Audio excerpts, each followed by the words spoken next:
Сәлеметсіздер ме, әріптестер? Сіздермен бірге Дара KZ. Бүгін мен сіздерге гиперссылка, яғни ұяшық таңдауды қалай жасалу керек екендігін көрсететін боламын. Мүмкін барлықтарыңыз білетін шығарсыздар, бірақ білмейтін жандар болса, ұмытып қалған жандар болса, назарларыңызға ұяшықтар таңдау, яғни гиперссылка жасаудың жолы. Ол үшін ең алдымен PowerPoint-та осы презентацияларыңызды дайындап аласыз. Барлық сұрақтарыңызды, мысалы мен тақырып ретінде көктем мезгілі деп алдым. Мұнда сіздер ұяшық жасауларыңызға болады, фигурадан алып, немесе осылай сурет қоюыңызға болады. Мен мысалы балаларды қызықтыру ретінде осылай сурет алдым. Немесе сіздер вставкаға кіріп, фигура алып, кәдімгі ұяшық ретінде жасауларыңызға болады.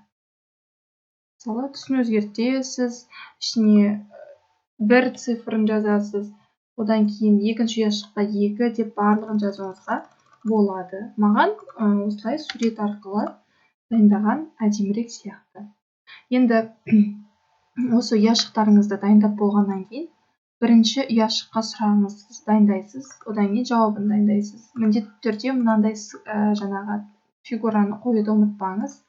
Әр жаңағы сұраққа жауапқа. Екінші сұрағымыз міне, ары қарай үшінші, төртінші сұрақтарыңызды, ұяшығыңызға байланысты сұрақтарыңызды дайындап шығасыз. Мен мысал ретінде 6 ұяшықты сіздерге қазір көрсететін боламын. Сіз 12 ұяшық жасауыңызға болады, 20 ұяшық, немесе 5 ұяшық жасауыңызға әбден болады. Енді мына бірінші ұяшықтың үстін басамыз, мышканың оң жағын басып, мына гиперссылканы басқаннан кейін сізде осылай шығады. Мына жерде место в документе дегенді басасыз. Сосын бір слайдты таңдаңыз деп тұр. Енді қараңыз, сіздің ұяшықтарыңыз екінші слайдта тұр номері. Бізге бірінші сұрақты қою үшін осы ұяшыққа, яғни гүлдің ішіне, ол үшінші бет, яғни үшінші слайдты аласыз. Міне үшінші слайдта көктемде суреті тұр, еріді дейді. Оқушы жауап беру керек, не ерігенін айтады. Үшінші слайдтың үстін басамыз. Окей. Енді осы бірінші слайдымыз, ары қарай кіреміз да осы слайдымызға, міне үшінші бет деп тұр. Көктемде не ериді? Ол оқушы жауап беру үшін мына жаңағы фигураның үстін басамыз. Мышканың оң жағын басып, гиперссылканы басамыз. Қайтадан место в документе, енді слайдты таңдауыңыз керек.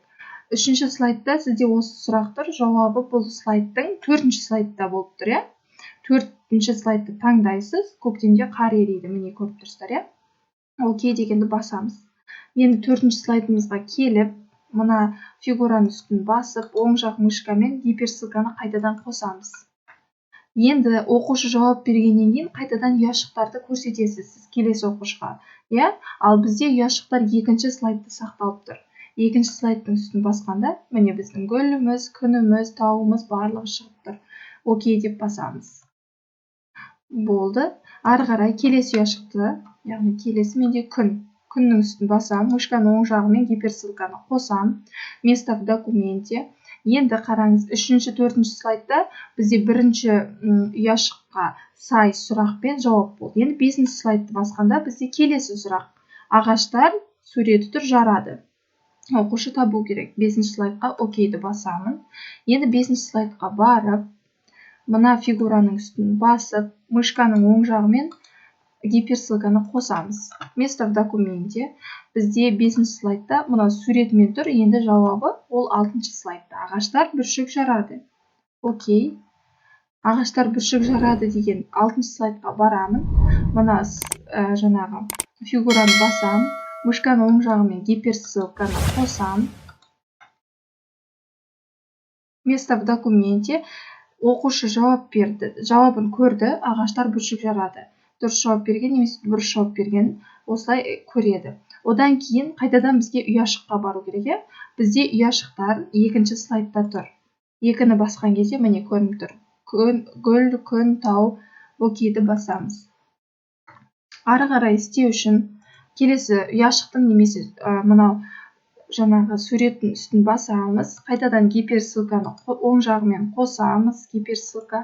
Ары қаратай слайдтарыңызды дайындап, 7-8 слайдты осылай қосып дайындай бересіз. ары қарай жұмыс жасау үшін біз жаңағы слайд-шоуды басамыз. Сначала тақырыбымыз шықты. Енді ұяшықтар беріледі оқушыларға. Мысалы, бір оқушыдан сұрайсыз, қандай ұяшықты таңдайсыз, немесе қандай суретті таңдайсыз. Оқушы мен күнді таңдаймын дейді. Күннің үстін басамыз. Міне, ағаштар жарады. Оқушы ойланады. Мысалы, оқушы айтады, ағаштар бүршік жарады. Жақсы, енді тексеріп көрейік. Ол үшін біз фигураның үстін басамыз. Ағаштар бүршік жарады. Дұрыс жауап берді, оқушы. Ендеше ары қарай оқушылар жалғастырамыз. Жалғастыру үшін мына фигураны басамыз. Келесі оқушы қайсысын таңдайсыз? Мысалы, ол оқушы мен гүлді таңдаймын дейді. Гүлдің үстін басқанда көктемде не ериді? Оқушы көктемде қар ериді деп жауап береді. Жауабын тексерейік. Фигураны басамыз. Көктемде қар ериді. Қайтадан біз мына батырманы басқанда фигураны ұяшықтарға немесе суреттерімізге ораламыз. Міне, әріптестер, осылай ары қарай сіздер жалғастыра аласыздар. Завершить етемін мен. Міне, жасалу өте оңай. Ұмытып қалған әріптестер болса, мүлдем білмейтін әріптестер болса, міне осылай сабақты қорытындылауға, жаңа тақырыпты ашуға немесе үй тапсырмасын осылай қайталауға әбден болады.